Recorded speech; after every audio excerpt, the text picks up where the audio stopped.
there's that. Good morning, Lynn. I see that you've joined us. We just want to let everyone know that we are recording this NearPod training session. So welcome, and again, good morning. For the sake of the experience that I wanted you to have, if you are able to on your mobile phone, and actually I'm going to stop, well, I will just explain it.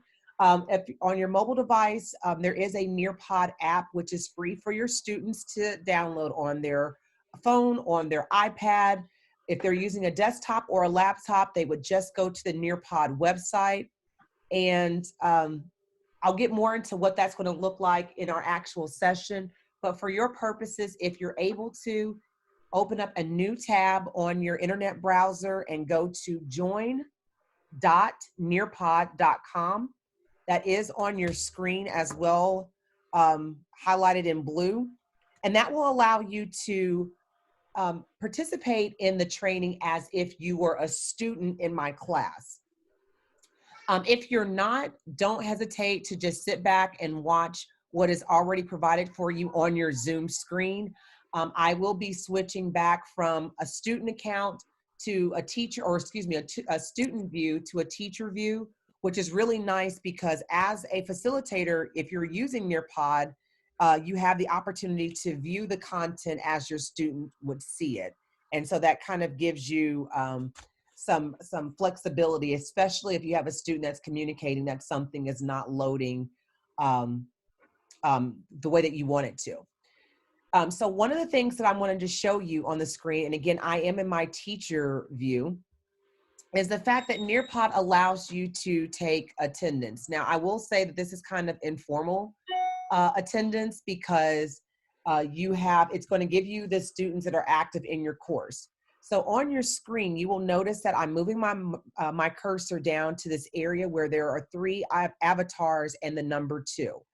And what that lets me know is that there are 2 students that are in my account. And depending on how you ask your students or your participants to log in, that is what you will see on your side as the facilitator. So I see D. Malloy, and I've logged in on my iPad as TSU student. Sometimes I will do this as first name, last name. If it's the first class that I'm teaching, I will have it as, I will have asked the students to log in the first line with their first name. And then on the second line, I will ask them to put in a preferred email account. So that way they will have an opportunity for me to log in either their T number or, in this particular case, their preferred email address, because sometimes new students, particularly graduate students, will provide, they will utilize their Gmail or their work email address more so than their My TSU account. So there are some options there in terms of how to have your students or your participants log in. And I'm also going to give you just different perspectives on how you can use NearPod and so across the university, knowing that for the sake of this training, depending on your role at the university, you may need to have NearPod for a variety of services or features. So even if when I do presentations with NearPod, I may actually have individuals provide me with their institution or their classification so that I have an idea of what is going on in my audience and who is represented in my audience. So as we move on, just a little bit about me as we go forward. I am Dr. Nicole Arrighi. I am a professor in the Department of Teaching and Learning, as well as the Ed Tech coordinator there. And one of the things that I just want you to know is that NearPod may or may not be a solution for you. So in this particular time that we have together, please sit back, relax, and just enjoy what services NearPod can provide for you. If it doesn't provide everything, just know that that is totally okay. But one of the things that we recognize in this time of the COVID-19 pandemic is that it may offer you some interim services that may help you to stay the dynamic, engaged instructors that you seek to be while we have our students in a virtual environment. Throughout this session, please let me know if you have any questions. If you I have my screen shared. So if you want to jump in and say, hey, I need a question about this or clarification, you are not hurting my feelings by any means. The flow of this session will, again, allow you to see the features of NearPod that you can adopt in your actual course. And then we'll look at how to utilize NearPod from actual faculty session in which you just can upload your content and then begin building from there. So far, so good? So far, so good. Awesome. Okay, so you see on the screen the objectives. Basically, it kind of just goes through all the things that I've mentioned. But one of the things that I really want to kind of emphasize, just on behalf of the resources that we already have at TSU, NearPod is in no way trying to compete with eLearn. That is our university adopted management system. And there's some great things that eLearn will do in terms of collecting your data, making sure that you're managing your program outcomes, student portfolios, and other resources that may truly serve your entire program and platform. What NearPod is designed to do is to give you as an instructor a way to take your existing instructional content, whether it be in the form of PowerPoint, Keynote, or Google Slides, and then allow you to add in engagement features that we have typically done either in class or through multiple different services, and put them right in your presentation. To kind of bring that home, there are 3 key tiers that NearPod is going to focus on. We focus on fun and interactive content between faculty and students.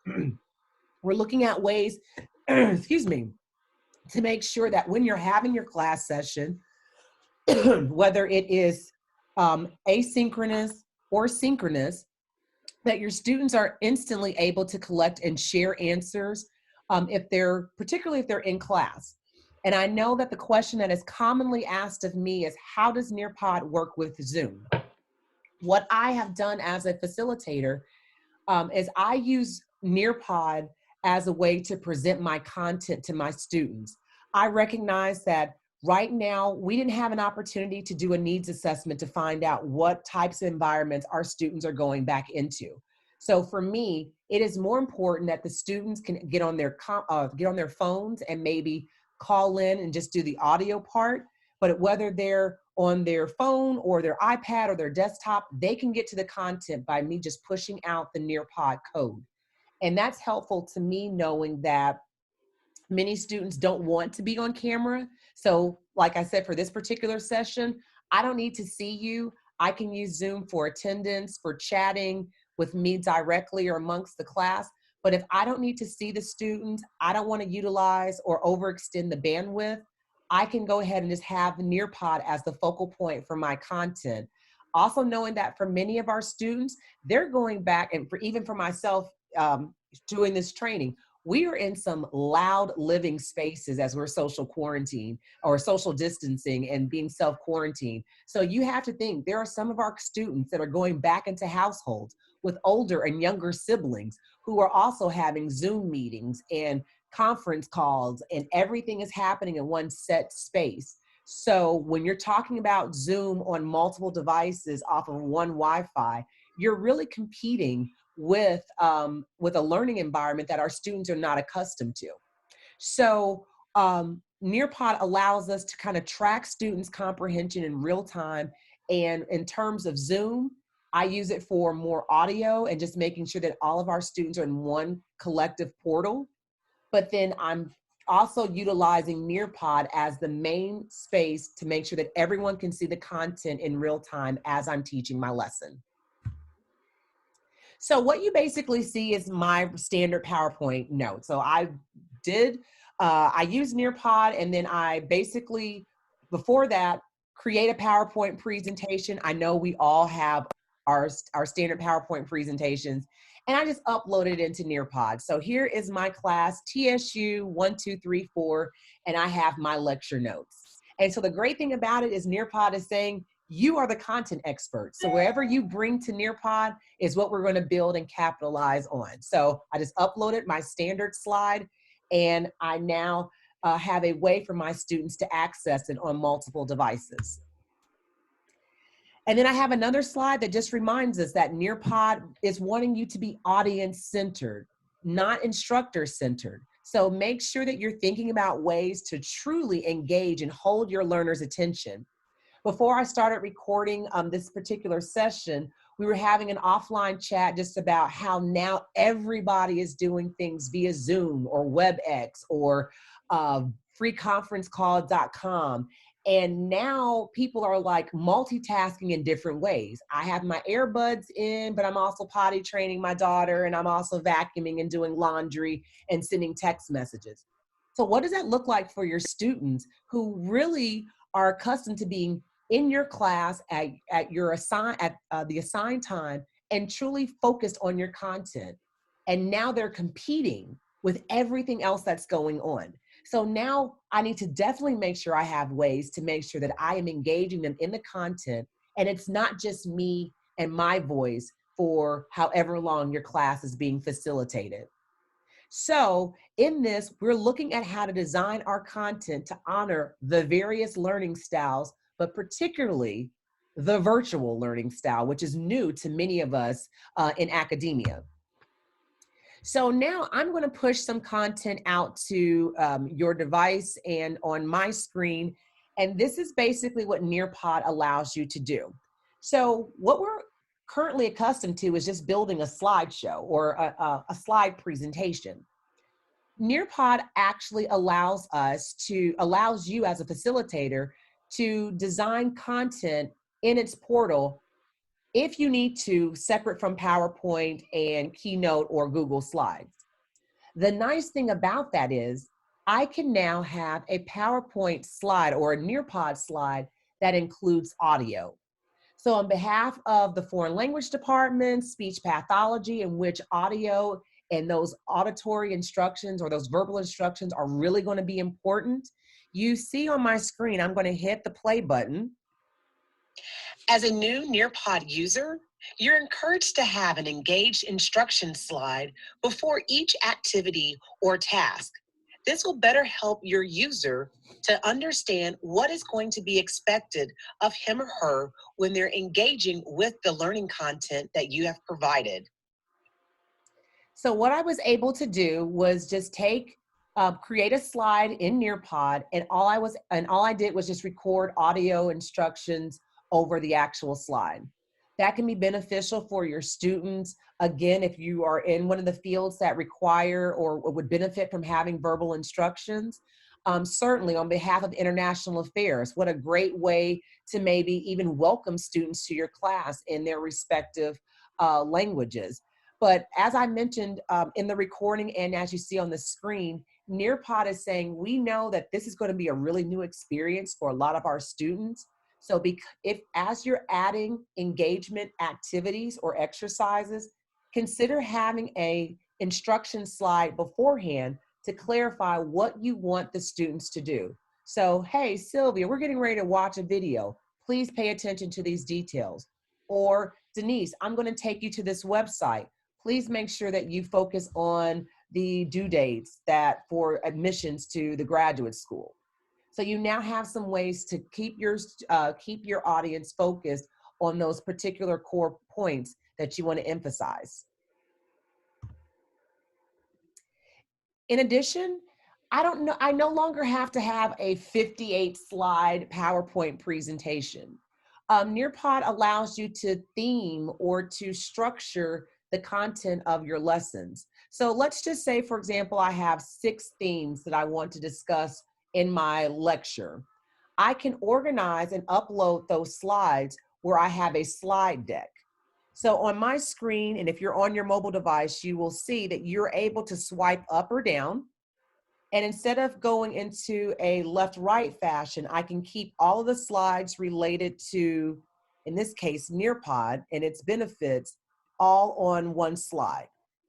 So I have 6 slides that you see that I can view, but notice that I'm still on slide 9, and it doesn't change and add more to my overall presentation.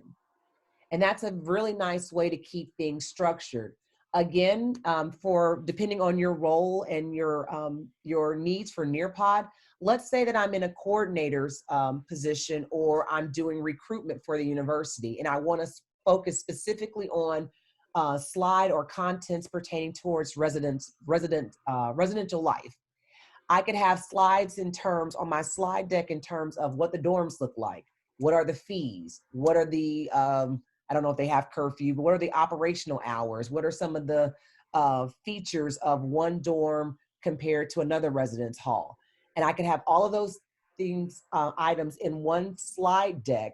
And then maybe the next slide deck is related to meal plans. And I can have all the information to that so that it doesn't overwhelm the user as they're viewing the content within the presentation. And it's a great way to keep us organized as facilitators. All right. Another feature that is beneficial to us as faculty members, it allows you to have a PDF viewer. So I'm going to switch over to student view at this point, so you can see how the students would be interacting with this or interfacing with the materials.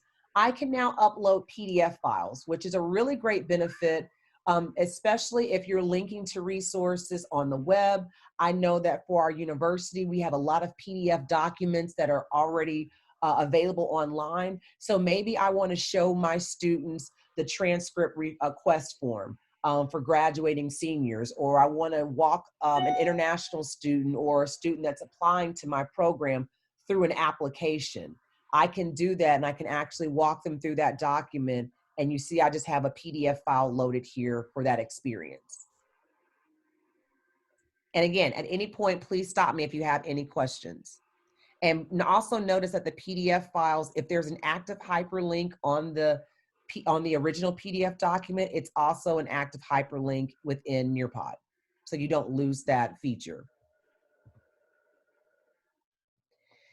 Another common tool that we use as facilitators that you can embed into your NearPod presentation are websites. So again, I referenced that NearPod.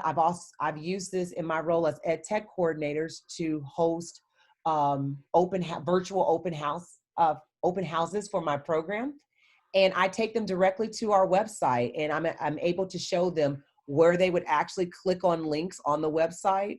I can walk them specifically through admissions requirements, and then I can have them go down to that very bottom, that popular button that we all love, and have them apply now and show them what they need to do to get through the admissions process and to actually apply for our programs. So again, that's no different. You can have, if you have content and you want to take your students to a website just as you would do in class, you have the ability to do so in NearPod. And the great thing about this is, as you see, as I move my mouse or my cursor up to the toolbar, it does not allow me to change that web address. So you really don't have to worry about your students going on multiple instructional tangents in the content. It takes them to the site that you intend for them to go. And within that page, they can manipulate other tabs, but they can't change the URL tab that was affiliated with what you designed, or for the place that you designed them to go.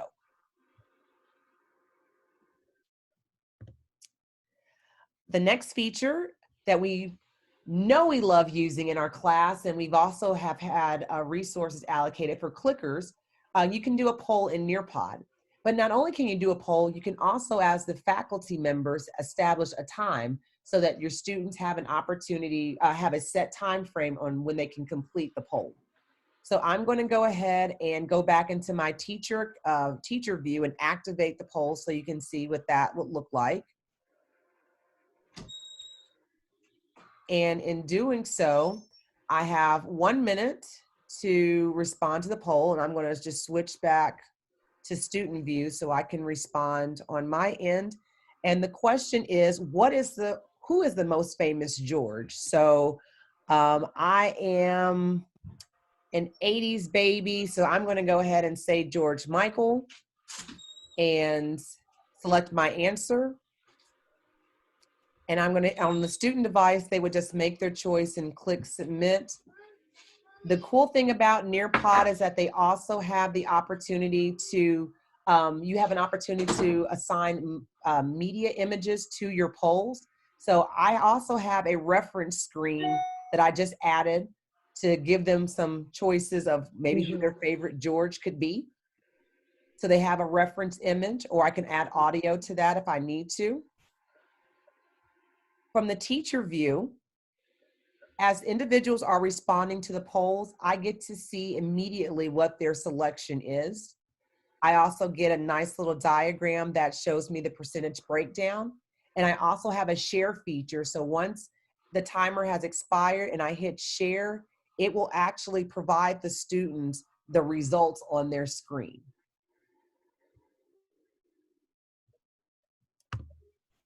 Another feature, I already mentioned that we're looking at commonly used features to kind of help aid in the transition from face-to-face to a virtual setting. NearPod allows you to play videos directly in your International President of presentations. Alpha Kappa Alpha Sorority. So I just found a news article of Dr. Glover, and I just dropped it into my NearPod presentation.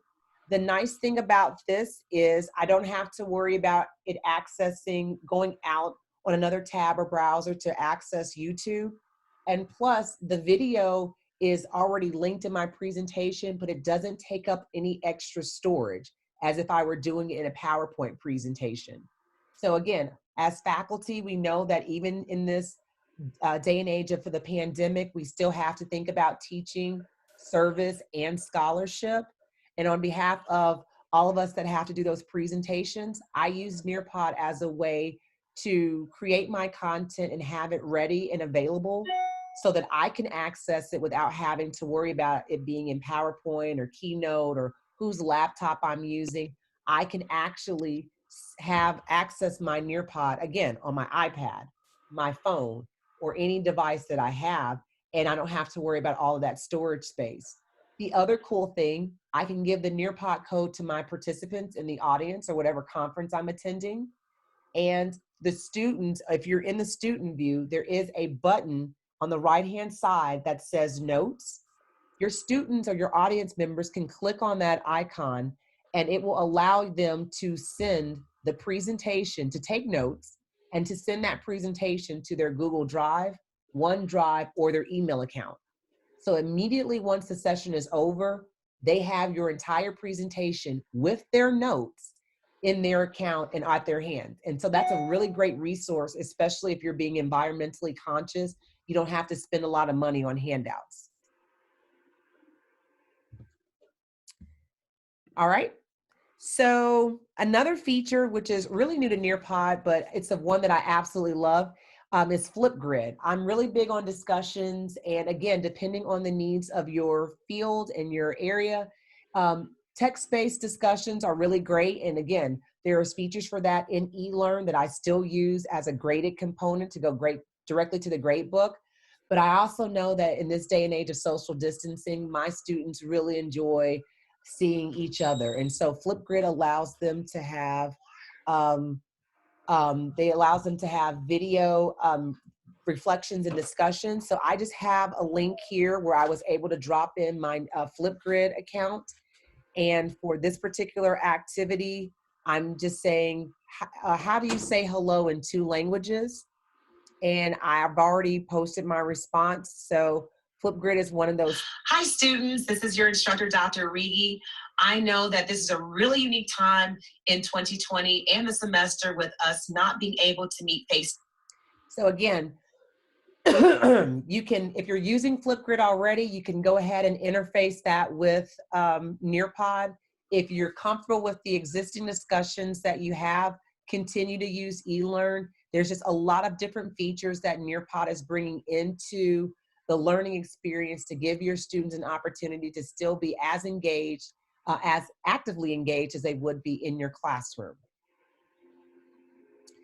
NearPod also allows, on behalf of the sciences, they also have some cool 3D models. Now, I will say they may not be as sophisticated as what you're currently using, but that they do have some of those cool 3D images in their catalog.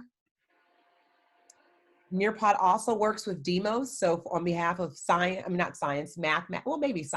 mathematics, they have these cool graphing calculators in addition to the PhET interactive simulations that may be something that is of interest to you in your program.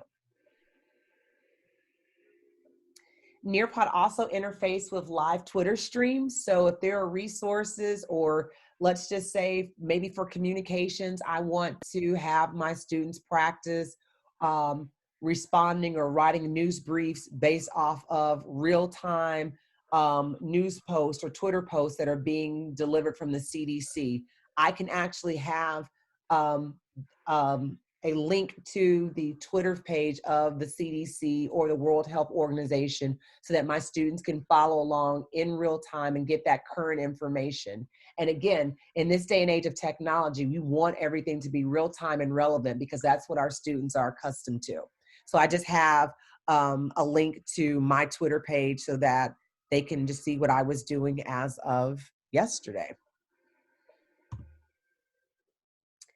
Then NearPod also has a really cool feature called Draw It. So on behalf of geography or dental hygiene, let's say you want your students, in this particular case, I would like for my students, and I'm going to switch to the student view so those of you in Zoom can see. I would like for my students, or I would like for a new faculty member to label the campus. I remember being new to campus and everyone was talking in terms of what they knew the building to be, but not what the actual name of the building was. So I always heard Women's Building, but I never heard Elliott Hall. So I need to put a star on Elliott Hall. So I could have maybe for new faculty orientation or your new student orientation, I'm going to go ahead and use my highlighter and I'm going to go ahead and put a star here because that is Elliott Hall. And then I believe I said circle, I'll put it in TSU blue, circle humanities building. So that would be right there. Perfect. And the cool thing about it is you see the submit button. I have students annotate. So I can actually annotate if I would like to and type in, let's get that's in yellow. And I can type in or humanities building. So you have a lot of interactive features to still give you the things that you need to do. So as a faculty member, I can upload maybe a cell model and then have my students label and annotate, where's the nucleus, where's the mitochondria, or as I mentioned before, for dental hygiene, I could have an x-ray of some teeth and have them identify where they saw a potential cavity or where a root canal or something may be needed. So depending on your field, this may be a really cool feature that you might be interested in using. Another feature is the 3D tours and virtual field trips. So this is actually the Nashville Music City Center. And I just went online. I went into NearPod and just did a Google search for Nashville, Tennessee. And this was one of the VR experiences that they had. So if you, again, need a feature where a virtual field trip would be something that would be applicable to your program, NearPod does have the opportunity to house those experiences for you. And I thought that was pretty cool because I've not ever been down there yet. And that was a nice little surprise to know that they had current information up. NearPod also does open-ended questions. So what you see on the screen is that I have discuss how COVID-19 pandemic has impacted operations for your department and unit. I have a nice little reference image of what is apparently the COVID-19 virus image. The students can type, but also notice at the bottom of the screen, they can also record audio. So for those students that are really strong, let's see, I know we do have, again, for speech path, or even communications, you want to have them practice a speech and maybe have a persuasive argument. They can either record or they can give a text-based answer. So we do have some diverse functions that you can use for an open-ended response. Moving on, and I'm just going through features, so just kind of hang in there with me. I can also do a quiz, and I have my quiz set for 7 minutes, although it won't take 7 minutes. But I'm going to switch back into teacher view and activate the quiz. And these are typically informal quizzes. I still would encourage you to use eLearn for your graded quizzes because it interfaces directly with your grade book. But if I want to do a pop quiz or just kind of find out where my students are on the content that I've provided, or just as a check-in throughout my lesson, a NearPod quiz may meet your needs for that purpose. So my questions are, for those of you that are watching via Zoom, question 1 is, what is the current concern for health officials in New South Wales? And I do want to show you this. So I'm going to switch back to student view so that you can see what NearPod offers you to do as a facilitator. I can have my NearPod question, but I also can link it to multimedia. So the question is related to this news clip that I've provided from New South Wales on the coronavirus update. They have the video. Pleasingly, the number of new cases in New South Wales is remaining stable. So they can watch the video. Good news. But what remains of concern to us in New South Wales is a number of people who are acquiring the virus through community transmission. So I can watch the video beforehand, and she said that it's community transmissions. So that means that my choice is B. So I can link a NearPod question to audio, video, an image, a PDF file you'll see on your next screen. I'm going to go ahead and click next. And this is a PDF file that I pulled from the TSU website. On what day must faculty have all grades posted to my TSU? I'm going to click on that PDF file. It's going to open it up, and it says our due date is May 4th. Go back into NearPod, May 4th, 2020, and I can submit my answer. From the teacher view, I have the ability to see as grades and, excuse me, not as grades, but as answers are submitted. And I'm going to choose a correct answer and then choose a wrong answer. And again, you see that on the screen that D. Malloy has properly answered both questions. This TSU student received answered question 1 correctly, question 2 incorrectly. I can also hit share, and when I do, the student receives their score on their screen. So unlike the poll where they saw everyone's response, for the quiz, the student can see their grade. And again, this is a really nice way to get some immediate feedback, to do a really quick assessment of how students are engaging with your content in real time. And also having those multimedia functions to set the stage for maybe the larger quiz or exam that you would house in eLearn. And then finally, one of the features that we have for NearPod is this opportunity to collaborate. So on this particular slide, I don't want them to have their content improved, but I just want to know, what attributes of NearPod did you find most appealing? For those of you that are in the NearPod session, if you want to just go ahead, and Denise, if you go ahead and just type some thoughts, I'm going to actually just add an image because I can either type in my thoughts or I can click an image from my device. So I'm going to just type in the word happy, and I'm going to find an image to select and post. So I can post a text-based response, or I can post an image. And then the nice thing about it, thinking about those social media features that our students are so accustomed to using, they can like a comment at the same time. But for those of you that are listening via Zoom, if you want to unmute your mic, and based off of what you have seen from NearPod thus far, what attributes do you find most appealing for you or your program?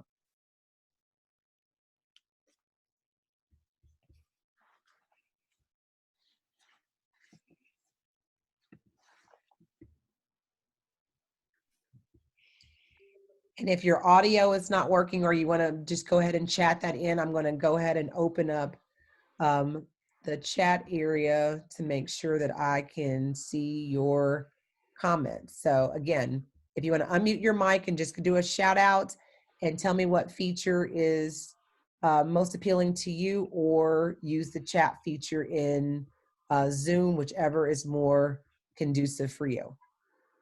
This is Sylvia. Yes. And one of the things that I liked, I can't remember the exact title of the aspect of NearPod, but where the students could, like label the campus. Can Yes. you hear me? Yes, I can. Okay. And either drawing something, like you took as an example from the dental hygiene department, and from speech path, I do a lot of emphasis on graphic organizers. And this would be just really great to have them engaged in helping to develop a graphic organizer for use in their therapy, or just understanding a concept within our profession. So that was one of the things that stuck out for me that I could incorporate into my classes. Great. Thank you so much for sharing. You're welcome. Other thoughts?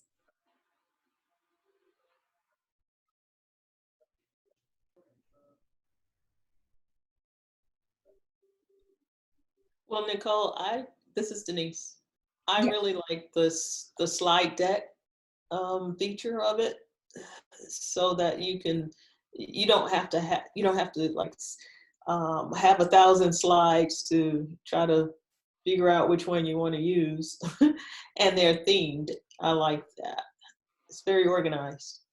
Yeah, it's we don't realize that when we see a PowerPoint presentation that our eyes typically dart to that bottom. In PowerPoint, it's the bottom left, but you typically dart and say like, okay, so how many slides? Oh, 82. So I get to do my taxes, cook a turkey, mow the lawn, watch some TV, take a shower. And then by the time I get back, they might be at slide 62. So our students are accustomed to going offline. And particularly when we're talking about learning in a virtual setting, now we have to think about ways to make sure that our students are not going mentally offline when we're trying to keep them engaged in our content, because we still have program and competencies that we're trying to measure. And so even for my own class, I told and I'm a tech person, they said, well, so the semester's over, right? And I said, it's over for the campus, but it's on at your house. So I need you online at 12:30, and we're going to hang in there. And so I still have mini quizzes and bonus opportunities and drawed exercises. And yeah, so they know that that's their time. And I said, you can go out into your car, you can go out into, go in your closet if you need to. I don't need to see you for Zoom, but I definitely want to make sure that you can engage with the content, because every engagement feature that I showed you, NearPod is collecting a report on that. So Sylvia, yes, even though they're drawing on their screen, NearPod is capturing, once they hit submit, it screenshots that their answer, their submission, and you have that on your as a report at the end of when the session is over. So you can even use the draw exercise as a potential assessment if you didn't want to use a standard quiz or whatnot. There's some really cool things that you can do. At this particular time, I am going to take a logistics break. And so I wanted to make sure I gave everybody enough time to kind of log in. And so typically 30 minutes in, everybody that's going to join your session is in. If you would please, in the Zoom chat area, would you please provide your name and your email address for attendance purposes? That will allow you to, one, get credit for being in this session, which is going to be meaningful because you will receive a survey and also a certificate that will allow you to get a gold edition account of NearPod. If you join NearPod just through your regular Google account or through your TSU account, you will get a basic account, and it just allows a certain number of users. I want to say about maybe 10 or 20 users, and you don't get a lot of the engagement features that I'm showing you in today's session. So if you would, again, please, thank you for those of you that are doing it now. If you would please type in your name, your email address. I will make sure that you get the survey for attending today's training, but also that that NearPod Gold certificate, and you'll receive that by the end of the day today. So I just want to make sure we take care of those housekeeping items. All right, and I see you guys putting that in the chat area. Thank you so much. You're awesome for doing that. So at this particular point, I'm going to slide my screen down, and I'm going to go ahead and just recap what NearPod can do. Typically, we're going to be doing this in a live, you would be hosting NearPod in a live lesson, and that would be whenever your class is offered. But just so you know, NearPod can be offered in student-paced mode. I know in the College of Education, we have a lot of students that are in the band, that are in athletics. I see Dr. Popkin on, and so I know with her and her psychology group, they are dealing with a number of students that are dealing with just a lot of, have a lot of realities. And I have used student-paced lessons. I'm teaching, but let's say you have a student that's saying, hey, I am self-quarantined and I have COVID-19. They can actually, and I can't log on at the actual class time. You can actually send them a link to the student-paced lesson, and they can engage in the content separately from the class. They get all of the experiences, all the exercises. They will get a different report of their submissions. You will get a different file of their submissions, but they can still complete. It's almost like their takeaway lesson. So for all of those K-12 students that are at home right now, how awesome would it have been for those teachers to have content already available and just shoot them out a link via email, text message, post on their Twitter page, post on Facebook, and say, here's your lesson for today. And they still have the ability to teach. I've used student-paced lessons for students that were pregnant, military individuals that were, I think it's called the Army Reserve, that were just, that their deployment week or time was issued. I've used it for athletes who are traveling in the band. So because they're missing class or they're traveling during class time, and they've had the ability to have that content. So that's another feature that you may want to consider for just future reference.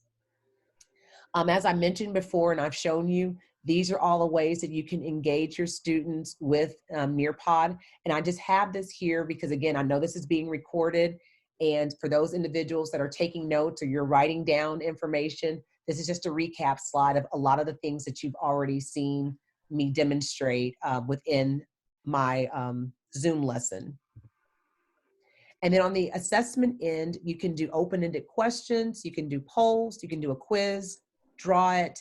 I did not show you fill in the blank and memory test only because those are two features that I'm not seeing common in the higher ed environment. And I tried to focus this to what our faculty, staff, and support teams have been currently using to facilitate instruction or assessment on campus. So those features are there and some new ones, but I wanted to kind of stick to the common denominators of what I thought we would be using through typically in a semester. So at this point, I'm going to end this session. And on your NearPod screen, you're going to see not my NearPod, on your Zoom screen, you are going to see my NearPod dashboard. If you, and Denise, you already know this, but if you will go back to your regular Zoom tab, you will see my dashboard as well. I'm just going to go ahead, and in the time that we have remaining, I'm going to show you how to create a NearPod lesson. One of the things that's, again, going to be important as a housekeeping item, that you please in the chat area provide me with your name and email address. As you see on my screen, I have a red ribbon for a district user. If you create your own NearPod account afterward, it's going to, your ribbon is going to be, I think, green for basic. And I want to make sure that I have a way to get you the gold certificate, so you have that lovely gold ribbon and you have the capacity to use NearPod with some, I think up to, I want to say 50 or so users in your NearPod lesson at one time. In the center of my screen, I'm going to click create your own NearPod lesson, and I'm going to do it in NearPod. You do have the ability to create a lesson in Google Slides if that's your preferred platform, but for our purposes, I'm just going to go ahead and click lesson in NearPod. And it's 12:17, and I'm going to have my NearPod lesson probably completed before 12:20. So I'm going to do what I typically tell most faculty to do. Just go find your current PowerPoint presentation that you're already using. So I'm just going to go and upload a file. And I'm going to locate my presentation from my computer, and I already have a NearPod demo lesson that I created in PowerPoint. And on the bottom of my screen, you will see this gray box that says file is processing. Sit back, relax, and let NearPod do the rest of the work, because what you need to do is start thinking about how you're going to engage your students for the lesson that you have prepared.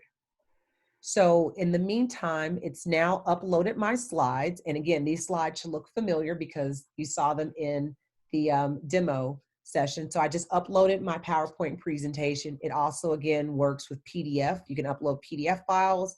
You can upload images right into your NearPod dashboard or your slide deck. Once you've uploaded your content, because again, NearPod is relying on you to be the dynamic content experts that you are. All they want you to do is add in the engagement features. And I do that by going over to add slide. And I have 3 categories that I can choose from. I can add content, whether it be a NearPod slide that maybe I would like to add a video or audio to.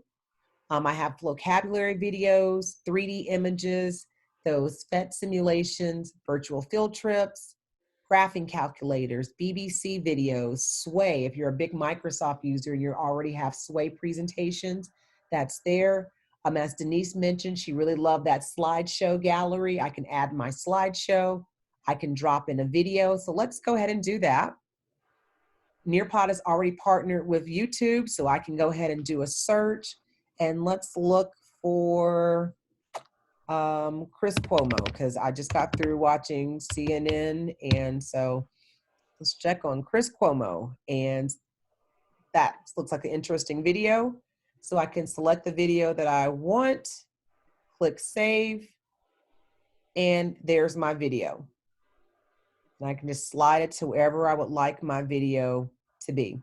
And notice, even though I'm using YouTube, I don't have to worry about those little, I call them tangent videos that always distract me from what I really want to see. I can add in a web ad content, and maybe I want to take them directly to the CNN website. And I can test the link to make sure that I'm going to the right location. And that's exactly where I want them to go. But actually, I really want to go specifically to this article from Dr. Fauci. And that's really what I'm looking for. So I'm going to actually select that article, copy the URL, and I'm going to go back. Your committee informed the White House the coronavirus won't go away with warmer weather. What did you tell them? I have a live video going, so let me. Specifically, Don, we told them that. Let me go ahead and take that away. But just know the audio works spectacular when you're using NearPod.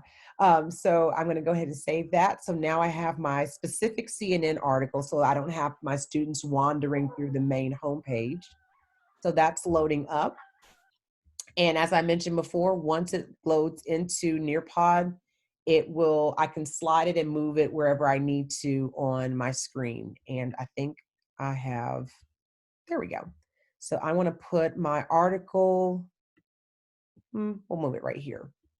And then that's basically what you're doing. I've added content. I can add now an activity. Maybe I want to add a open-ended question just for the sake of time. I'm going to type in my question. What concerns did you observe from Chris Cuomo's X-rays? So maybe in health sciences, there's something that they need to specifically reference. And again, I can go ahead and I can add an image, or I can add supporting media for that question. And then I can also turn on or turn off the audio recording. So that will allow my students to give a verbal response or a verbal, in that particular case, I guess a verbal diagnosis of the x-ray. And so again, for speech path, maybe you may have them watch an observation video of a child speaking and say, what recommendations would you have about that particular impediment? For psychology, maybe you have them watching a video on a particular theory or methodology, and you have them to do some analysis based off of what was discussed in class. And how awesome would that be to differentiate instruction? They have the same question, but they can now respond differently based off of their recording, or still type in their answer if need be, because I know we're still trying to build those good writing skills throughout our programs. So I'm going to save that. And so now I have my nice little mini NearPod lesson. I'm going to give it a title. And upon saving, I can preview, I can share. I'm going to go ahead and hit exit. And so I can give a description. I'm going to tag it for other and professional development. And then I want to just go out very quickly and just show you now what you would see in your dashboard. I have the ability to launch a live lesson, and I would do that again like I did for this Zoom session. I would launch a live session and I would get a new NearPod code, and I would just send that information to my students. I can do that through the Remind Me app, Microsoft Teams. I can send them a link and have that posted in eLearn, or I can actually embed that information into an eLearn session. It's a little bit more fancy, but these are my ways I can share my NearPod code to my students, or do what I did today and just have it on the screen when they enter the Zoom session. The other thing that is neat, I'm going to go ahead and end session, is the fact that I can also do the student pace option. So if by chance there's a reason a student can't attend class, they get a different NearPod code, I can set the duration of time that the student can access the NearPod lesson. So again, I mentioned I've had students that were deployed or I've had students that even needed an incomplete. And I have been able to say, instead of giving you a month, I can go as far as say, I want to let you have it all the way till the end of the summer term and give them 120 days to review the content. If you do that, you cannot make changes to your NearPod lesson because it will unlock the code.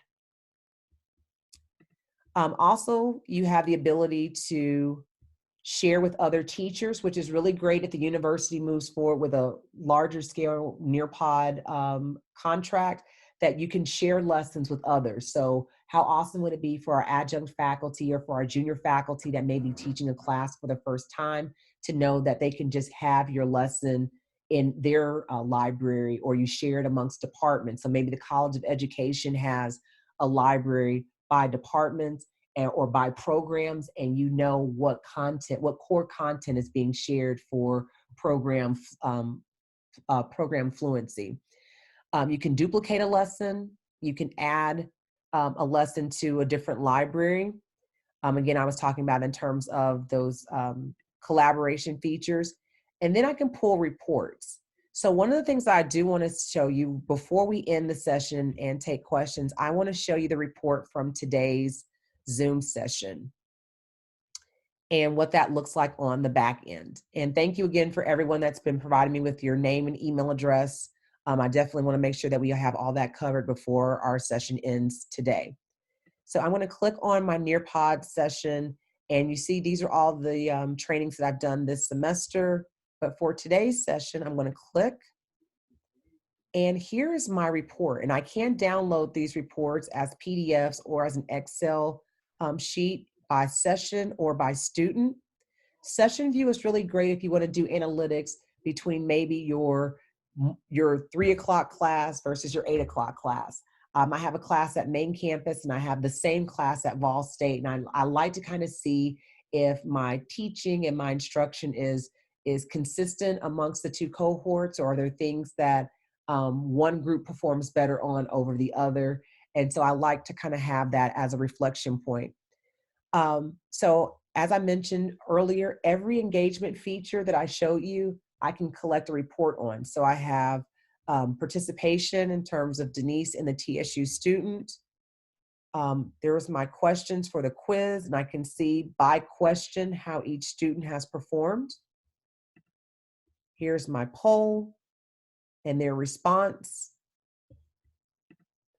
And I get this immediately when the session ends. The student receives their notes the moment I end the session. So here is a response regarding the COVID virus. And I see that Denise responded that we are all at home. And it also shows me that, hey, I have these students that did not respond at all. For that drawed exercise, here is Denise's response. So again, remember Sylvia, I said it takes that screenshot. Once they hit submit, it takes a screenshot, and then I have a catalog. So now I can do a visual gallery of how my students are performing at maybe different stages of their program. And again, you were mentioning that the portfolio and the visual graphic organizer, sorry. We didn't do a matching pair. We did do a collaborate for our check-in. And so I can view the class board. And so there's my class board. And we have our Flipgrid. And so I can again go to the class board for Flipgrid and see how students responded. So again, I have my reports, and the cool thing about that is I get it in real time. I don't have to wait. And those session reports may give you, particularly for us that are program coordinators, may also help to inform you when you're talking about how your semester went, and also how your program is growing and what things you may want to address within individual courses as you think about your overall program learning outcomes. So that's NearPod for me. What questions, comments, concerns do you have?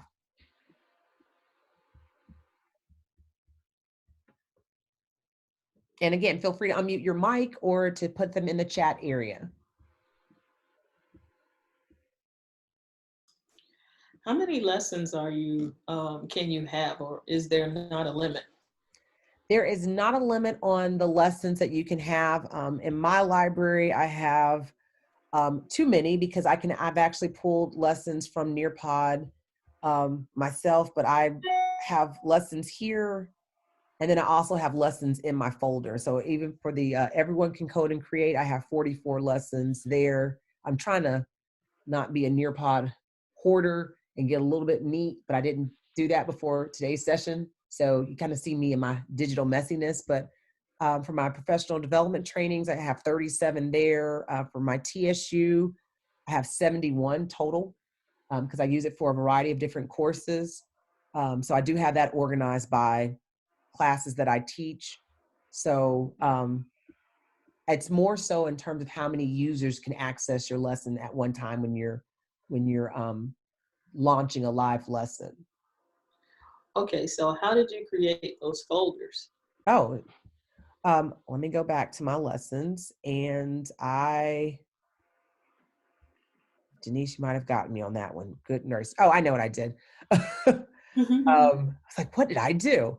I went to add to for my lesson, and I clicked on folder. And then I have the option of moving it to an existing folder or creating a new folder. Okay. Yeah. Thank you for asking that. That's a new one. While you're thinking of other questions, I do want to point out, I would be remiss to not point out that NearPod is a vendor that is education centered. Their primary audience and user group has been our K-12 colleagues, but they have a higher ed division, mainly because, and this was actually before COVID-19 and this pandemic, but mainly because they recognize that all these NearPod users that are graduating from the K-12 sector and that are going into our higher ed institutions are looking for features like this. And so if you're interested in learning more about NearPod and hosting or building up NearPod content in your specific field, please, when I send you this survey and the gold edition code, please don't hesitate to reach back out to me and say, I would like to learn more. They also have a really simple training program to be a NearPod, a pioneer. in which you basically continue using their services and do trainings and whatnot. And they have support for that as well. But they are really, if there are also features that you're saying, hey, for speech path, I really would like this. I really would appreciate they had this as a feature. Let them know, let me know. I can certainly forward that on to the development team. The audio feature that I showcased was a big push from the EL population in the K-12 sector, saying we really wanted ways to make sure that we could allow students to respond back in their, to either communicate with them in their native language, or to respond back in their native language, so that we didn't have those learning barriers and language barriers when they're interfacing with the content. So I just want to throw those things out there. And in the chat area, yes, this is being recorded, and so you'll be able to access this. I will have a link, and then I will also share that link with the TSU office. Denise, what's the name of your office? I keep forgetting. It's a fancy title. What's Smart Center. Yes, Smart. Wow, that was not as fancy as I thought it was going to be. Yes, I will send it there so that whoever is cataloging all of the training sessions, that will be shared with them, so you will have access.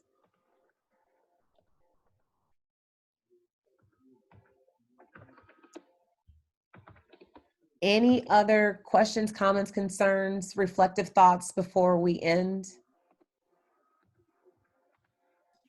Thank you, Nicole. This has been very informative. I learned some new stuff. I thought I knew all about NearPod, but nope. Well, I'm glad to hear that. And for everyone else, as always, thank you for taking time out of your day. As I mentioned before, we record this session, that I know that my day seems to be busier because everything is now via phone, via Zoom, via WebEx, via email, via text. And so our office hours are now every hour, I think. So please make sure that you are well, you're good to yourself, that you are social distancing and self-quarantining in a manner that keeps us all safe, so that we can see each other back in person for fall. Oh, we will. Institute. Oh, I'm optimistic. I just need to. I think we will. You know, I just put up a notice saying that I think that this is a great venue for supporting students and developing their critical thinking skills, because so many students coming today because of No Child Left Behind, that has been something that has been remiss in our public schools. So. Absolutely. Thank you so much for adding that comment. And Joan, I see your comments, as well as Jacqueline and Lynn. Thank you so much. Again, everyone, be well, and please be on the lookout for the survey, the post-training survey, as well as your Gold Edition code. And again, have a great Thursday and have a wonderful rest of your spring semester. You do one and the same, and thank you for what you're doing, taking us into the new century. I'm trying.